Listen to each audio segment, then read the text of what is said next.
I found this adorable vintage 3-tiered shelf at a local flea market for only $20, but it did have some damage to it and it was pretty wobbly, but I knew that it could be saved and would be really cute if it was painted up. There's also a piece of missing trim on the back of the second shelf, so I knew I had to add a piece of wood there as well. But first things first is that I wanted to tackle this terrible wobble. So to do that, I flipped it upside down and kind of tried to evaluate what was causing so much trouble. It turns out that the wobble was a pretty easy fix. The joints that connected each shelf into the leg parts of this shelf were just a little bit loose, so sometimes to fix these older pieces, you gotta take it apart a little bit more just to fix it. So to solve the wobbling problem, I just pulled the leg out a little bit from the joints, added a good amount of wood glue, and then spread that all around with a toothpick to make sure everything would adhere really well.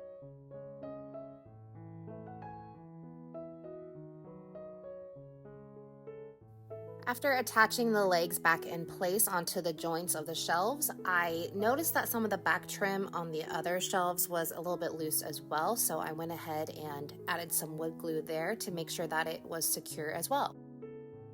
Then to make sure everything stayed together as the glue dried, I took these long clamps and just placed that on each end of the shelf here. Now, remember when I pointed out that the second shelf was missing the back frame bracket thing? So to add a new piece of that, I just took a piece of wood lath and cut it to size and then glued that on to the second shelf and then used my brad nailer to make sure it was really in place. Then to disguise all the little nail holes, I did use a wood filler to make sure everything was smooth. Now, whenever you paint a piece of furniture, it is very important that you first clean it very well. A lot of these older pieces of furniture were cleaned with oil-based products over the years, which has seeped into the wood, and the oils from those products can resist the paint. So it is very important to clean your piece with a degreasing cleaner. I like to use the brand Cut Crutter. It's an all-natural degreaser, biodegradable cleaner you can find it at most hardware stores. Or you can also just use Dawn dish soap and hot water, which also works very well. Since I was painting this piece a light color, I went ahead and did a stain blocking primer first, and then I added this gorgeous mint color called Opalina from Lily Moon Paint. Whenever I paint a piece of furniture, I always make sure that I have a mister bottle on hand. I find that it helps the paint go on a lot smoother and helps my finish in the end look a lot cleaner as well. In the end, I did about 3 coats of this paint to get full coverage, and I did make sure to sand in between each coat. That helps remove any imperfections or brush strokes that may have happened in between each coat. I'm using a short Palm Pro brush, which I got at my local hardware store.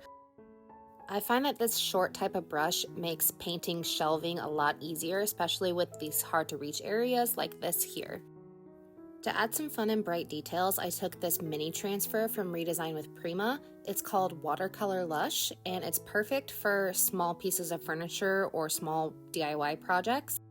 I always like to cut up my transfers and then arrange them and attach them with some painter's tape before I commit to where I'm going to be placing them. That helps me envision where I want everything to go and just really helps my final vision come together. If you've never used a transfer before, they're really easy and they're a great way to add some extra details to any of your projects. You just take the transfer tool. It does come with a wooden stick. Every single transfer does come with its own transfer tool. And then you just adhere it to your project by rubbing it down. And then once you're done, you remove the clear sheet. And then you want to make sure you rub down the transfer after you have it attached to your surface. There is a wide variety of sizes and patterns to these transfers, and you can find all of the products I use in today's video down in the description below. I do have an affiliate link for all the Redesign with Prima products I used, so if you would like to try any of them for yourself, you can check out that link. I just love the way that the peach, yellow, and pink flowers in this design really contrast with the blue-green mint color of the shelf. Just something to keep in mind when adding these floral transfers to your furniture pieces, that the contrasting colors can look really good together as well. Each of the shelves have like this little square area in the front that I thought would be perfect to add a little decorative mold to. So I made all of these out of clay and resin and then used this black Impasto paint. This is actually a heavy body acrylic paint that dries super matte. It's really great for adding texture or just as a base coat on some of your projects. And a little pro tip when you're painting these really small molds, if you take a piece of cardboard and a piece of painter's tape and then put the small molds on the tape, it makes it a lot easier to paint and to handle after they're done. I attached all the molds using some glue, and then I added a dry brush of the mint paint over the top to get it to kind of blend in with the rest of the shelf. Then to seal everything up, I added a layer of clear wax to the entire piece. You can seal these transfers with a water-based top coat or any kind of wax like I'm using here. I decided to wax this piece because I wanted to add some decorative waxes to it as well. This is the color Aged Brass from the Alchemy wax line from Redesign with Prima, and this wax is so smooth and buttery soft. I like to either apply it with a small brush or you can even use your fingers. It is very, very vibrant and adds so much depth and dimension to your projects. Let me know down in the comments if you have tried decorative waxes before, and if you have any questions on them, I'm happy to help.